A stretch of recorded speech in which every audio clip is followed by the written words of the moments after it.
In this video, I'm going to show you how to find your Google Calendar ID fast, and I'll walk you through the exact steps so you can copy it in just a few seconds. This is really useful if you need to connect Google Calendar to another app, set up automation, share a calendar, or troubleshoot a calendar integration. If this video helps, please hit the like button and subscribe for more quick tutorials like this.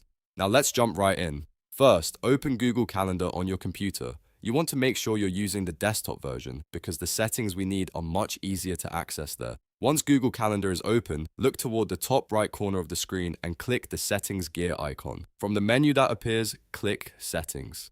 Now you'll be taken into the full Google Calendar settings page. On the left side, look for the section called Settings for My Calendars. This is where Google lists all of the calendars tied to your account. Click the calendar that you need the ID for. If you have multiple calendars, make sure you choose the correct one, especially if you're working with a work calendar, a personal calendar, or a shared calendar. After selecting the correct calendar, scroll down through the settings until you find the Integrate Calendar section.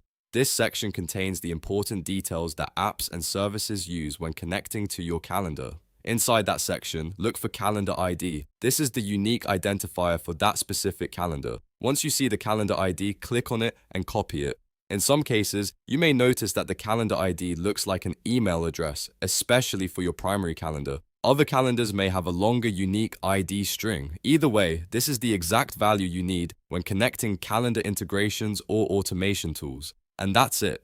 You found your Google Calendar ID fast. If you were trying to connect an app, set up a workflow, or share calendar access, you now have the information you need. If this tutorial saved you time, make sure to like the video and subscribe for more simple step-by-step guides. Thanks for watching, and I'll see you in the next one.